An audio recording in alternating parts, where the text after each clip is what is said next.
everyone, my name is Shelby and this is the YouTube series where I reveal what's inside these mystery pottery molds I found on Gumtree.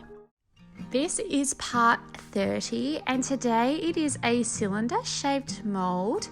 So I gently pour that one up and I totally overcompensate how much clay it needs and spill it everywhere, but that's okay. Here's a little time lapse of it slowly sinking in and setting, and now it's ready to pull apart. So first I scrape off that excess clay, put it in my recycle bucket. I do that with a rubber kidney.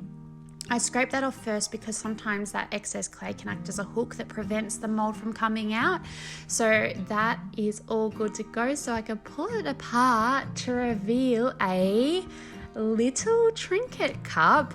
I would say that this looks a lot like a Japanese or Chinese tea set, like a handleless tea cup. I'm not going to attempt to pronounce what they're called, but that's what I am assuming this piece is. But as I pulled the top off, I was trying to figure out how to pull it off. I thought maybe it was a bit too wet. I was going to try cutting around the rim, but I didn't want to destroy the piece. So I let it dry out a little bit longer to see if it would come off, but unfortunately it cracked all through the side. This is the first mold that I've done that's like this, so it's cracked all down the side because the clay shrinks as it dries. So it's obviously dried too much that it shrinks so that the form has nowhere to go as it dries out. So that's what causes the cracking. So I noticed that there was this lip, so I can't even cut the mold away from the piece away from the mold. So I'm gonna have to figure out a cool technique to pull it off. So in the recycle bucket that excess clay went, and here's a bit of a look at the mold itself so that you can have a look now that it's revealed.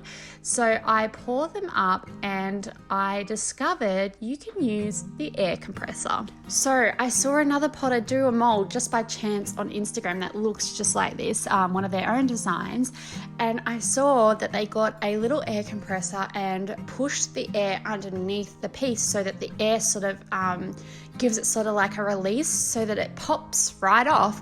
And I actually work in the studio with my partner who's a mechanic, so he has an air compressor that's always set up, which works out perfect for this mold because I could just pull the hose out and sort of give it a little air compress and get the piece off. But here is what it looks like. The first one was an absolute disaster because I wasn't aware of how much air I needed to get the piece off. It went a little bit too hardcore, but then I got better, and the practice makes perfect, and you really need the sound on for this, and I'm gonna cut out the voiceover because it was quite hilarious for us to in the studio as we're trying to play with getting the piece off the mold.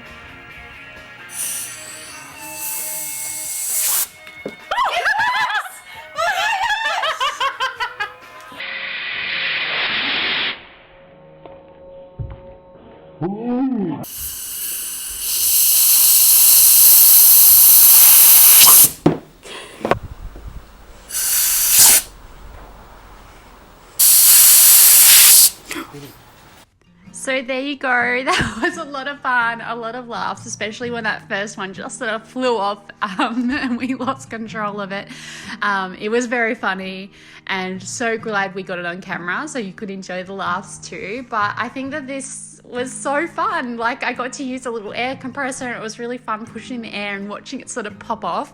I think that that's been one of the funnest parts of the processes so far out of the molds, and I say that every time, but there's sort of different elements for each mold there where I get to learn a new skill and try it out, and it's really fun. So with these little cups, little teacups, I'm going to do them as a set of 4 collection of Australian native teacups. So I've done some of these designs before, so like similar wise, I've done it on an earlier mold with the golden wattle and the golden wattle and the flowering gum. So I've done 1 cup with each of those, but I've also added a bottle brush cup as well as a desert pea flower cup.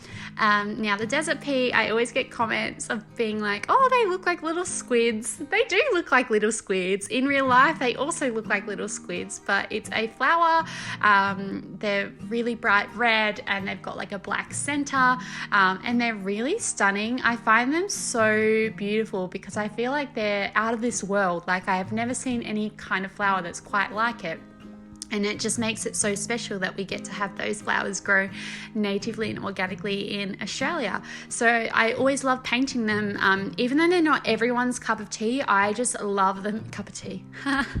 They're not I'm laughing at my own pun. They're not everyone's favorite flower because they kind of look alien-like and they're a bit quirky, but I just love their vibrancy and the fact that they're so quirky, and I've never really seen anything like them. So I like to paint them on my work. So for today's video, I was having a think whilst I was painting, what am I going to talk about whilst I'm painting all of these pieces? And I try to think of like a topic, or sometimes it's just nice to have the painting video and zen out to the process. But I wanted to talk about art style today because I get a lot of questions come through about how to develop your art style, how did you find out your style and what you like to do. And all questions that sort of form around the question, how do you develop your art style? So I should talk about where I started, and hopefully it might help guide you on your journey to discovering your own art style, or maybe help give you some tips and tricks or things to try out so that you can start to discover what you like and dislike when you create. So when I first started sculpting with different bodies of clay, I was doing it from home, and to be honest, they were a bit all over the place in the sense that I hadn't really honed in on what exactly I wanted to make. I had all these inspirations. There were so many amazing people that were inspiring me.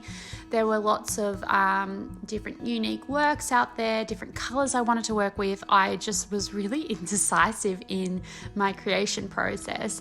And although that was really funky and I created some really amazing works and I still love all of them, it just didn't really hone into a specific style or a specific niche area, and it kind of didn't have like a cohesive story.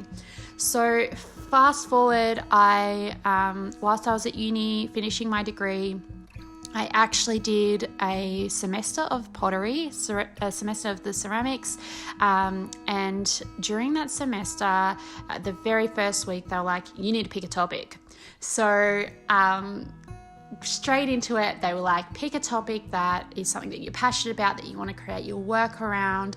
So for example, one of my classmates, they chose teacups, for example. One chose spoons for object wise, and then I had another class member that chose environmental impact of plastics. So they were doing like this whole body of work around the impact of plastics in the world and the environment. So when it came to me, I was really stuck because I really struggled to hone in on something, because I really love lots of things, and I don't want to exclude other things that I like just because I'm working on one project at the moment. But the way it was sort of explained to me was that if you hone in on something now, you can get really good at it and discover what you like and dislike about it, and then move on to another topic if it no longer serves its purpose to you in your art practice. So I love that sentiment. So with that, I thought about things that inspired me. I thought about the first sort of cups and mugs I used were always at my nana's and grandma's house. And my nana has the most beautiful native Australian garden. She always asks for native Australian flora for her birthdays, Mother's Day. If you're going to give her flowers, she wants natives. She wants flowering gum, beautiful Banksias, you name it. She wants it in the bouquet. So taking inspiration from that and my cherished memories of my grandparents I decided that I was going to hone in on an Australian native aesthetic and work that in a more sort of modern, colourful approach, because a lot of the other pottery I had seen at the time, this was like 6 years ago now, was a lot more of that vintage style with a bit more of the muted tones. And I wanted to take inspiration from sort of vintage florals, but also bring sort of a more modern colour palette and also my own style, but also get into that sort of cutesy element, because I love cutesy pottery. I love pots that had like faces or were characters. So I was sort of tying into all these sort of little inspirations that I had, that I couldn't do all of them at once, but almost combined them all to make like a hybrid piece. So that was where I started. So the first tip is pretty much, in summary, is to find a topic that you're interested in and that you really want to uncover and discover, but don't feel like you were stuck to it, because you don't have to stick to it. You can just work through it to discover what you like and dislike until it's served its purpose. You can then move on or even adapt the style to your future artworks.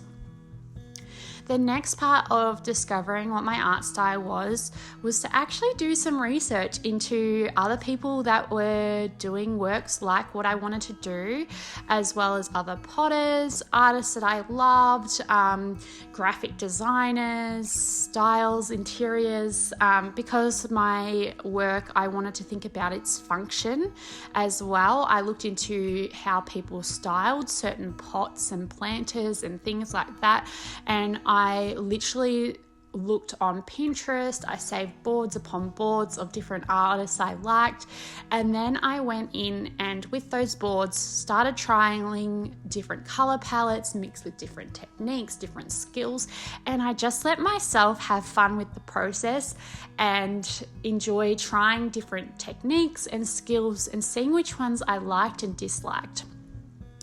I think sometimes with art, it's always really good to play to your strengths and to also challenge yourself at the same time. So where you feel you are strong, so for example, I felt that I really enjoyed my style of floral painting, so I was really felt that was my strength. I then adapted that to different, adding different techniques and skills on top of that to develop my style further and see how much detail or how much color, and just slowly just trying new things. So that is sort of my next tip, is to do your research, explore what other people are doing and adapt it to your own practice, and then to also practice new skills and see what you like and dislike. Over time, my art style sort of just developed and grew with me as I got better, and also as I just tried new things. I think sometimes with art style, it's a little bit taboo, but it is a journey, and you're constantly growing with your art, and you will constantly get better, or you'll change, or you'll adapt as you find your likes and dislikes.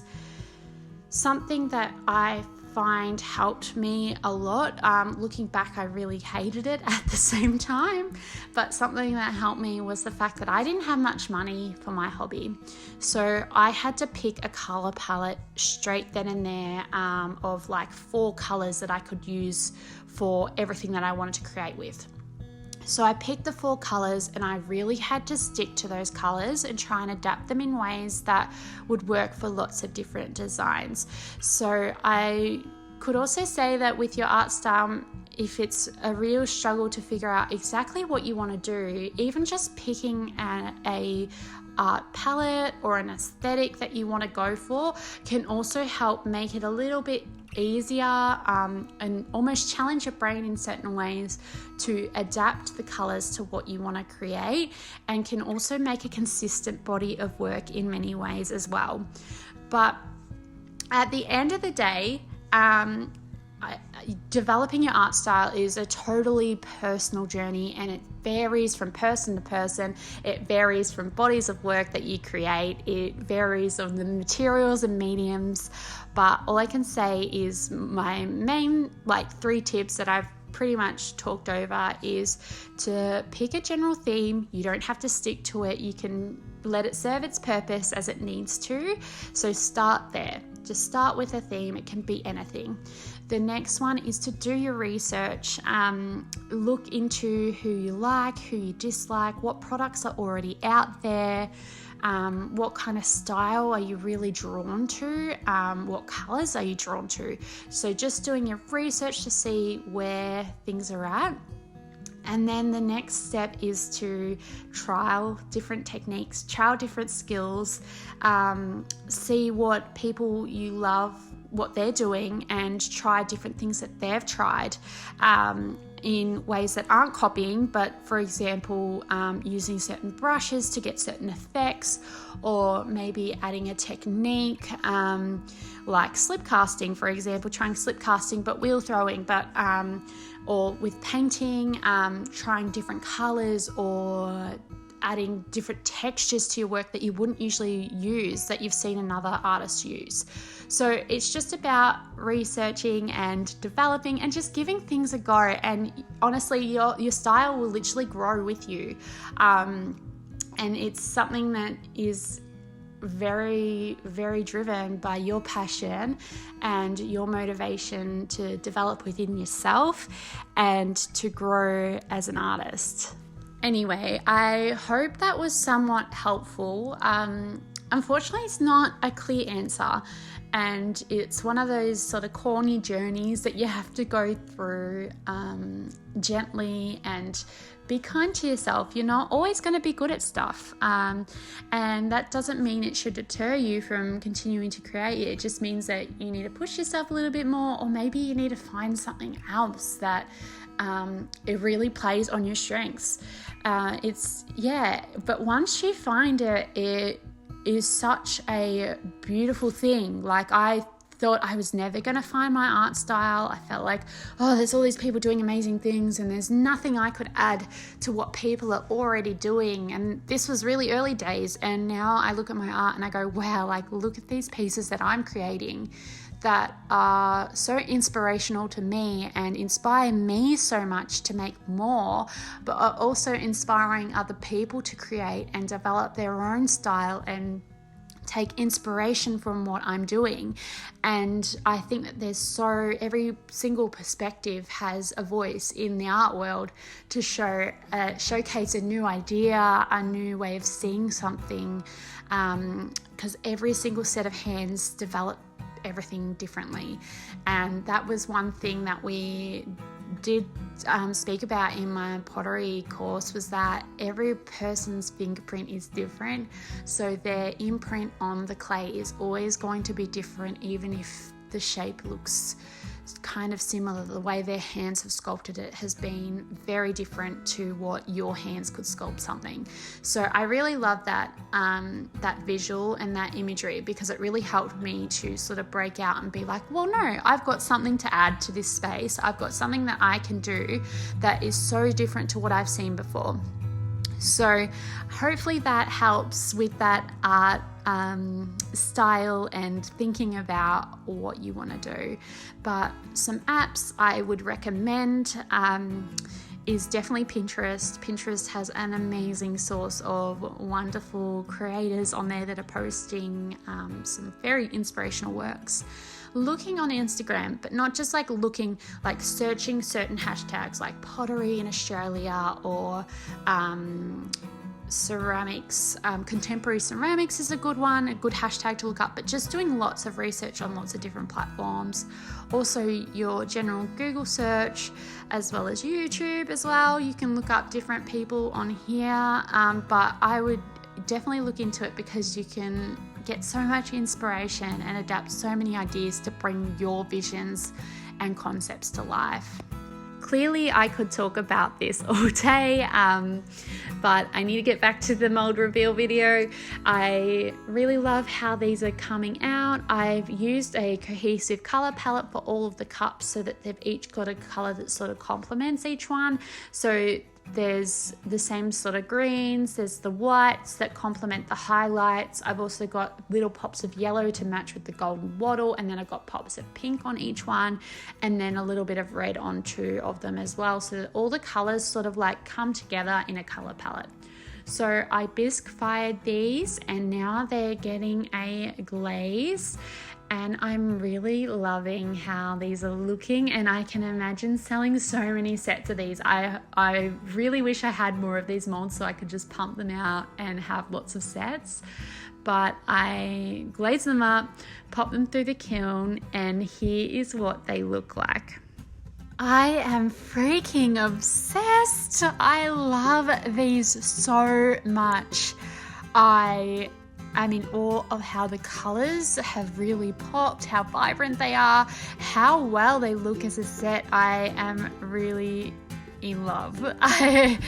I can't pick a favorite, and I actually decided to the dislike of people that are wanting to buy these, I decided to keep these for myself. This is the first one I'm ever going to keep for myself because I instantly fell in love and thought they were perfect for tea or for little side sauces, or I don't know, I am obsessed. So the first one is the little squids. So the desert pea flower, the vibrant red is so stunning. The subtlety of the white highlights is so gorgeous, and the apple green contrasting with that vibrant bright rocket red is so lovely, so nice. I would say two words at once. And the rim, just looking at that, it hasn't warped at all, so that's amazing. Sometimes you can get warping on vessels like this. This is the bottle brush. I love that the pops of reds complement the one before, but it's still its own sort of piece. It's so stunning the way they sort of wrap around the vessel. Again, no warping, really pleased. Earlier I showed that there was some sort of like hairline cracks at the base when I was sort of sponging them down, but all of those hairline cracks are gone because I filled them up with clay, so they turned out perfect.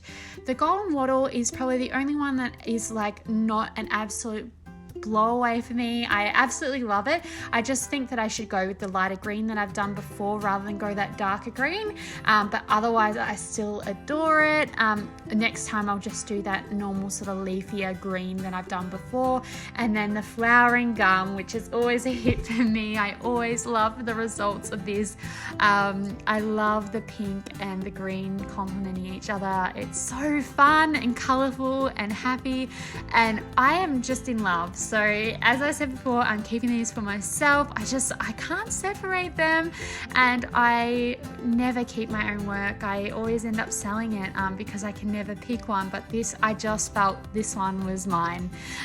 So I decided to make some Aussie bush tea to celebrate, so an Aussie bush blend that I bought in a Bendigo tea shop. So I added that one and brewed and got that one ready to pour just to test the size of the cups out. And they are quite a lovely size sipping cup. They're really, really small and dainty, but they're perfect for sharing tea. And I can imagine condiments on the side of things, or even like a platter, they would be perfect.